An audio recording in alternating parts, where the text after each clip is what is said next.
साथियों राम राम प्रणाम। एलडीसी भर्ती 2026 के लिए ऑफिशियल नोटिफिकेशन जारी हो गया है और अगर आप फॉर्म भरना चाहते हैं तो भैया वीडियो लास्ट तक अच्छे से देख लेना। आवेदन कब से भरे जाएंगे, कौन कौन भर सकता है, वरीयता क्रम का आपको विशेष ध्यान रखना है वरना पोस्टिंग के समय परेशान होगे। आयु सीमा हो गया, योग्यता हो गया और वेतन हो गया, सिलेबस, परीक्षा तिथि, हर एक मुद्दे पर विस्तार से बात करेंगे। तो फिर देर किस बात की, शुरू करते हैं। सबसे पहले तो देखो ये नोटिफिकेशन आज जारी हो गया, युवा दिवस भी है तो भैया सौगात मिली आप लोगों को।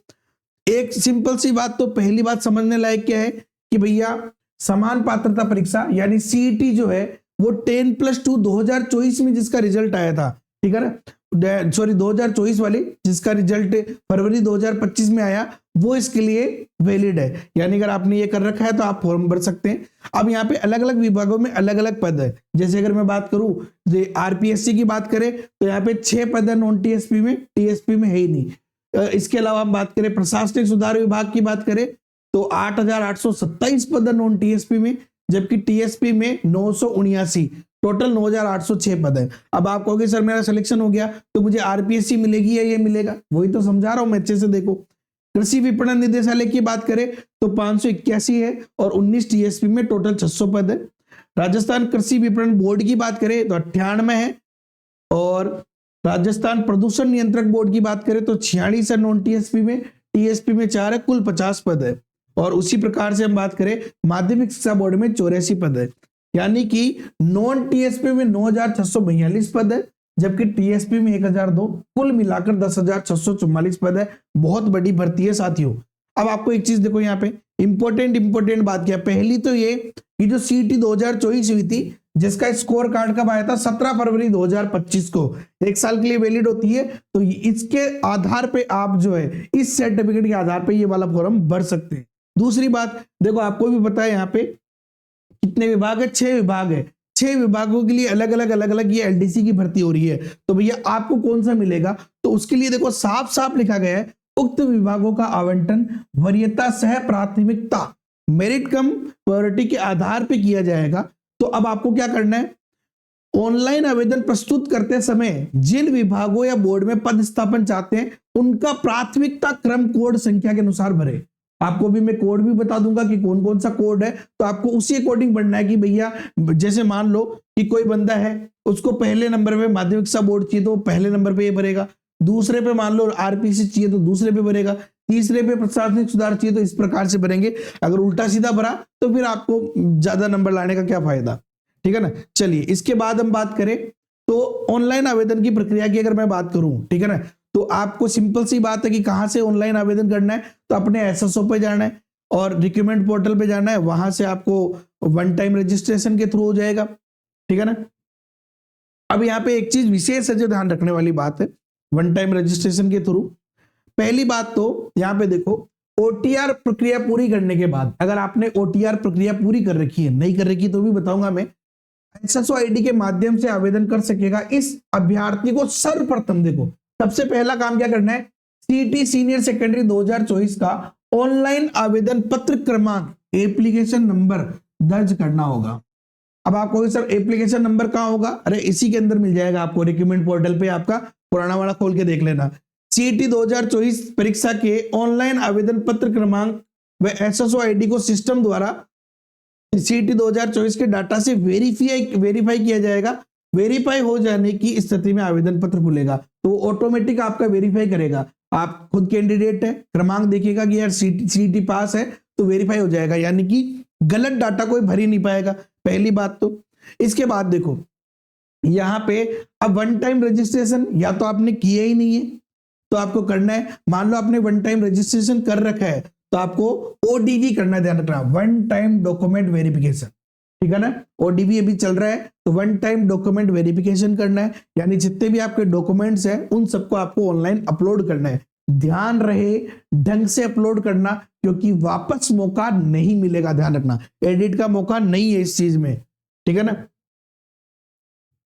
और उसके बाद ही आपको ये भरना है। इसके अलावा हम बात करें यहाँ पे वन टाइम रजिस्ट्रेशन की, देखो यहाँ पे पहली बात तो फॉर्म भरने की बात बता दूं मैं आपको, ऑनलाइन आवेदन कर लिया माना कि आपने, तो आपको एप्लीकेशन नंबर जरूर मिलना चाहिए। आवेदन पत्र क्रमांक, अगर आवेदन पत्र क्रमांक नहीं मिला, एप्लीकेशन आईडी आपको नहीं मिली, इसका मतलब आपका आवेदन भरा नहीं गया है, ठीक है ना। और कोई भी, अगर आपको कोई भी प्रॉब्लम हो तो ये नंबर दे रखे स्क्रीन पे, यहाँ पे आप आराम से कर सकते हैं। अगर किसी ने ओटीआर नहीं कर रखा है तो मैं बता दूं, सिंपल सी बात है, ओटीआर के लिए जो किसी भी आप कैटेगरी में आते हैं तो 400 रुपए फीस है। बाकी अगर आप सामान्य वर्ग यानी जनरल में या क्रीमिलियर हो तो 600 रुपए आपकी फीस है। तो आपको ओटीआर करना है। मान लो कोई विद्यार्थी ऐसा है जिसने लगातार 2 एग्जाम ओटीआर के माध्यम से हुए और वो नहीं दिए हैं, तो आपका ओटीआर ब्लॉक हो जाएगा, तो आपको 750 रुपए की फीस लगेगी, वापस आप ओपन करा सकते हैं, ठीक है ना। चलिए, इसके अलावा हम बात करें, देखो यहाँ पे ये दे रखा है कोड, देखो कोड देख लेना भैया पहले ही। जैसे अगर मैं बात करूं राजस्थान लोक सेवा आयोग, तो राजस्थान लोक सेवा आयोग का देखो यहाँ दिख रखा है पद कोड संख्या 01, है ना। इसमें इसके बाद में हम बात करें तो कनिष्ठ सहायक राजस्थान अधीनस्थ कार्यालय पद कोड संख्या 02 इसका कोड है, ठीक है ना। और इसके अलावा कनिष्ठ सहायक जो है अनुसूचित क्षेत्र आ गया, तो ये रहा कनिष्ठ सहायक की बात करें, पद कोड संख्या कितना है 03। और इसके अलावा यहां पे आ गया कनिष्ठ सहायक राजस्थान राज्य कृषि विपणन बोर्ड 04 है। और ये आ गया अपने पास में कनिष्ठ सहायक राजस्थान राज्य प्रदूषण नियंत्रक 05 है कोड। और एक ये रहा अपना कोड लिपिक ग्रेड 2 माध्यमिक शिक्षा बोर्ड में पद कोड संख्या कितना है 06 है। तो इस कोड के अकॉर्डिंग आपको सारा काम करना है, विशेष ध्यान रखना आपको, ठीक है ना। चलिए आगे बात करें अपन, तो हाँ ईडब्ल्यूएस की जो भी महिला कैंडिडेट है, ध्यान रखना जो भी महिला कैंडिडेट है ईडब्ल्यूएस की, आपका जो ईडब्ल्यूएस का कार्ड बनता है, ईडब्ल्यूएस हेतु पति एवं पिता के नाम व आय के आधार पर जारी होता है, ध्यान रखना। केवल ईडब्ल्यूएस की महिला में, बाकी सब में पिता के आधार पर काम चलता है, लेकिन ईडब्ल्यूएस की जो महिला अभ्यर्थी है उसके पति एवं पिता दोनों के नाम और आय के आधार पे आपका ईडब्ल्यूएस कार्ड बनता है। इस चीज का विशेष ध्यान रखना। बाकी जाति प्रमाण पत्र के बारे में अगर आप और अधिक जानकारी चाहते हैं तो मुझे कमेंट कर देना, मैं हर एक जाति के लिए विशेष रूप से वीडियो बना दूंगा, जाति प्रमाण पत्र की अलग से सेपरेट वीडियो बना दूंगा मैं, ठीक है ना। अभी अपन मुख्य मुख्य बातें कर रहे हैं।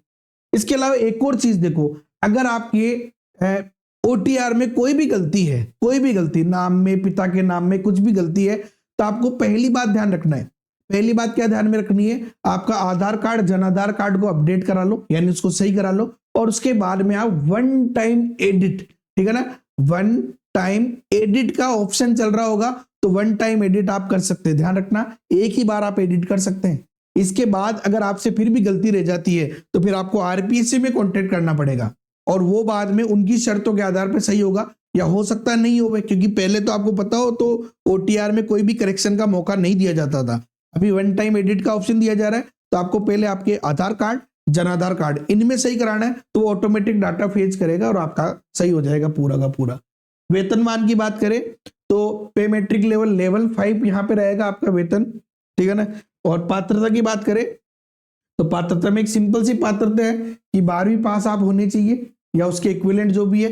इसके अलावा आपके पास कंप्यूटर से रिलेटेड जो भी डिग्री है, या तो ओ लेवल हो गया, डीओईए डबल सी हो गया, और इसके अलावा और भी जो डिग्री है जैसे कि अपने पास में नाइलेट का सर्टिफिकेट हो गया कंप्यूटर का, इसके अलावा सीओपीए वाला हो गया, और degree diploma certificate computer science में हो, सीनियर सेकेंडरी सर्टिफिकेट हो, ये सारे दे रखे। इसके अलावा इंपॉर्टेंट बात RSCIT तो आपके पास होगी, तो RSCIT है। और साथ ही साथ आपको देवनागरी लिपि में हिंदी कार्य करना आना चाहिए, ठीक है ना। चलिए इसके अलावा देखो एक बहुत इंपॉर्टेंट बात यहाँ पे, इस भर्ती हेतु निर्धारित शैक्षणिक योग्यता के अंतिम वर्ष में सम्मिलित होने वाले हैं या सम्मिलित हो रहे अभ्यर्थी आवेदन कर सकते हैं, ध्यान रखना। यानी कि जैसे मान लो कि आपने सीईटी क्लियर कर लिया है, 12th चल रहा होगा आपके या जो भी है, मतलब ये तो नियम है इसका, तो लेकिन जब आपकी टंकण परीक्षा होगी यानी टाइपिंग टेस्ट होगा, उस समय तक आपको जो है योग्यता अर्जित कर लेनी है। हालांकि आपने सीईटी 10+2 पास कर लिया है तो आपकी 12th हो ही गई होगी, तो कोई टेंशन वाली बात नहीं है, ठीक है ना। चलिए इसके अलावा और मुख्य बिंदु की बात करें अपन, तो आयु सीमा के लिए एक विशेष सूचना यहाँ पे बहुत ज्यादा इंपॉर्टेंट है। कुछ विद्यार्थियों को 1 साल की छूट है, कुछ को 3 साल की छूट है। कैसे समझो, देखो पहली बात तो 1/1/2027 के आधार पे बात हो रही है। 1/1/2027 यानी 1 जनवरी 2027 को आपकी आयु कितनी है। तो या तो 18 वर्ष पूरी कर चुके हो तो भी भर सकते हो, और 40 वर्ष के नहीं हुए हो 1 जनवरी 2027 को। अगर आप 40 वर्ष के नहीं हुए तो आप फॉर्म भर सकते हो, ठीक है ना। इसके अलावा जातियों में तो आपको आरक्षण है ही सही, लेकिन साथ ही साथ देखो यहाँ पे जितनी भी यहाँ पे ये भर्तियां हो रही है उन सभी के अंदर एलडीसी में 2024 के अंदर देखो 1/1/2025 के अनुसार जो है वहां पे आयु सीमा रखी गई थी, और ये जो 2024 की भर्ती हुई थी उस भर्ती में किया था। और अब देखो 2025 रखी थी वहां आयु सीमा, 26 को खा गए, अब 1/1/2027 रखी है। इसीलिए समस्त आवेदकों को आयु सीमा में अधिकतम 1 वर्ष की छूट होगी। मान लो आप जनरल कैंडिडेट भी है, 1/1/2027 को आप 40 साल के हो गए तो भी आप फॉर्म भर सकते हो, क्योंकि आपको 1 साल की छूट है। यानी जनरल कैंडिडेट के लिए आयु कितनी हो गई 41, पुरुष के लिए, महिला को तो 5 साल की वैसे भी छूट होती है तो 46 हो जाएगी। लेकिन राजस्थान प्रदूषण नियंत्रक बोर्ड एवं माध्यमिक शिक्षा बोर्ड राजस्थान की विभागीय नियमानुसार विगत 3 वर्षों से भर्ती नहीं हुई है तो अधिकतम 3 वर्ष की छूट है। तो आप क्या करोगे, जैसे मान लो कोई बंदा 43 साल का हो गया, ठीक है ना, तो भी वो फॉर्म भर सकता है, कोई टेंशन वाली बात नहीं है। लेकिन आपको केवल नियंत्रण बोर्ड और माध्यमिक शिक्षा बोर्ड इन दो में ही आपको फॉर्म लगाना है। यानी आप जो वरीयता सेलेक्ट करोगे तो आपको ये दो ही सेलेक्ट करनी है, बाकी सिलेक्ट नहीं करनी है, आपको 3 वर्ष की छूट रहेगी। बाकी जो अंडर एज है वो तो सारे भरो। बाकी आयु सीमा के लिए और अलग से मैं वीडियो बना दूंगा, अगर आप मेरे को बता देना, हर एक बिंदु समझा दूंगा मैं, ठीक है ना। इसके अलावा एक बहुत बड़ी सूचना जो सबसे ज्यादा लोग गलती करते हैं, अगर आपकी शादी हो गई है तो भैया सिंपल सी बात है, आपको मैरिड ही बताना है और मैरिज सर्टिफिकेट बनवा लेना, और मैरिड ही बताओगे तो ज्यादा बेटर रहेगा। साथ ही साथ परीक्षा की बात करें अपन, तो परीक्षा जो है वो 5 जुलाई से 6 जुलाई 2026 को ऑफलाइन आयोजित होगी ओमार के द्वारा। प्रवेश पत्र आपके आ ही जाएंगे, कोई टेंशन वाली बात नहीं है। और अगर आप गवर्नमेंट जॉब में हो पहले से ही तो आपको एनओसी लेनी है, ध्यान रखना, और वो आपको लेनी है फॉर्म भरने के जस्ट बाद में। फॉर्म भरने के जस्ट बाद में एनओसी के लिए अप्लाई कर देना, आने में टाइम लगता है, एग्जाम से पहले ये एनओसी आ जावे सबसे बेस्ट है, बाद में दिक्कत आती है। ऑनलाइन आवेदन कैसे करना है, तो देखो सिंपल सी बात है, जिस कैटेगरी में आप हो उसी कैटेगरी में आपको आवेदन करना है, गलत आवेदन नहीं करना है वरना बहुत ज्यादा प्रॉब्लम हो जाएगी। ओटीआर में अगर मैं लाइव फोटोग्राफ की बात करूं तो ध्यान रखना, लाइव फोटोग्राफ में ब्लर नहीं आनी चाहिए, बहुत सारे यहाँ पे निर्देश दे रखे हैं। फोटोग्राफ और हस्ताक्षर स्पष्ट नहीं होने पे आवेदन स्वीकार नहीं होगा। ओटीआर में लाइव कैप्चर किया जाना है तो आप लाइव फोटो ढंग से ले, सिंपल सी बात है, जैसे कि 5 सेकंड का समय ले सकते हैं, उसके बाद 2-3 बार पलके झपकाएंगे तो ओटीआर ऑटोमेटिक आपकी लाइव फोटो आ जाएगी। बहुत बार क्या था, जैसे आपने लाइव फोटो ली और उसके बाद में लाइव फोटो सही नहीं आई तो बहुत सारे लोग उसको सबमिट कर देते, नहीं वापस ले सकते हो, आप बार बार ले सकते हो, ठीक है ना। तो ये जब आप ओटीआर करते हो तब के लिए लाइव फोटो हो गया और हस्ताक्षर हो गया, अंगूठा हो गया, ये ओटीआर के लिए, ठीक है ना। ऑनलाइन आवेदन के संशोधन की बात करें अगर, सिंपल सी बात है, फॉर्म में वैसे तो गलती नहीं करनी है, फिर भी बाई चांस गलती हो जाती है तो आप आपके नाम में, पिता के नाम में लिंग, जन्म तिथि और फोटोग्राफ और हस्ताक्षर, इनमें आप संशोधन नहीं कर सकते, सिंपल सी बात है। यानी देखा जाए तो संशोधन कर ही सकते, किस में सकते हो फिर आप, तो ढंग से ही भरना भैया फॉर्म, ठीक है ना। और अगर गलती हो जाती है तो सिंपल सी बात है कि आपको कब से कब तक आप संशोधन कर सकते हैं, तो जब तक ये ऑनलाइन आवेदन चलेगा उसके 3 दिन बाद तक आप संशोधन कर सकते हैं, 300 रुपए लगेंगे। और मान लो फिर भी कोई गलती रह जाती है तो एग्जाम के 1 महीने पहले 7 दिन के लिए खुलेगा, लेकिन संशोधन आप केवल लिमिटेड चीजों में ही कर पाएंगे, ये विशेष ध्यान रखो आप। इसके अलावा मान लो आप एग्जाम नहीं देना चाहते या फिर आप पात्र नहीं है तो आप जो है 1 माह पहले जब ये संशोधन खुलेगा उसी समय विड्रॉल भी खुलता है 3 दिन के लिए, तो आप उस समय विड्रॉल कर लेना, क्योंकि अगर आप 2 एग्जाम नहीं दोगे तो आपका ओटीआर ब्लॉक हो जाएगा, क्या मतलब है, ठीक है ना। चलिए जाति प्रमाण पत्र की बात करें तो 9/9/2015 के अनुसार आपको सबको पता है कि जाति प्रमाण पत्र के लिए आप मेरे को कमेंट कर देना, मैं आपकी अलग से वीडियो बना दूंगा कि कौन सी कैटेगरी में कौन सा जाति प्रमाण पत्र चलेगा, कितना पुराना होना चाहिए, ठीक है ना। चलिए परीक्षा स्कीम की बात कर लूंगी, छोटी सी बात बता देता हूं मैं आपको कि फेज 1 की बात करें तो एक पेपर तो होगा आपका 3 घंटे का 100 अंक का, जिसमें आपका सामान्य ज्ञान, दैनिक विज्ञान, गणित होगा। दूसरा पेपर आपका हिंदी और अंग्रेजी का होगा 3 घंटे का, जो भी 100 अंक का होगा। और उसके बाद आपकी टंकण परीक्षा होगी, है ना, जो टाइपिंग टेस्ट होता है वो आपका होगा, ठीक है ना। चलिए, अब ऑनलाइन आवेदन आप कब से कब तक कर सकते हैं? तो 15 जनवरी से 13 फरवरी तक। कब से? 15 जनवरी से 13 फरवरी तक आप आवेदन कर सकते हो, ध्यान रखना, ठीक है ना।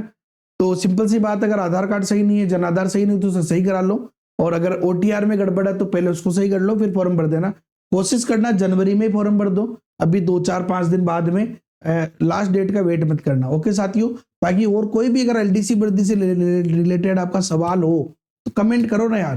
बाकी यहाँ मैथ्स पढ़नी हो या टेस्ट सीरीज ज्वाइन करनी हो, द JKM3 ऐप डाउनलोड कर लो गूगल प्ले स्टोर से, डिस्क्रिप्शन में भी लिंक है। और सारी अपडेट के लिए टेलीग्राम ग्रुप ज्वाइन कर लो, हर एक पल पल की खबर मिल जाएगी आपको कि भाई क्या हो रहा है, क्या नहीं हो रहा, कौन सी भर्ती आ रही, कौन सी नहीं आ रही, किसमें क्या बदलाव हो रहा है, प्रवेश पत्र, हर एक सूचना मिल जाएगी। तो फिर लाइक करो ना यार, और सब्सक्राइब तो आपको कर ही लिया होगा, बाकी बेल आइकन पर क्लिक कर लो। जय हिंद, जय भारत, वंदे मातरम।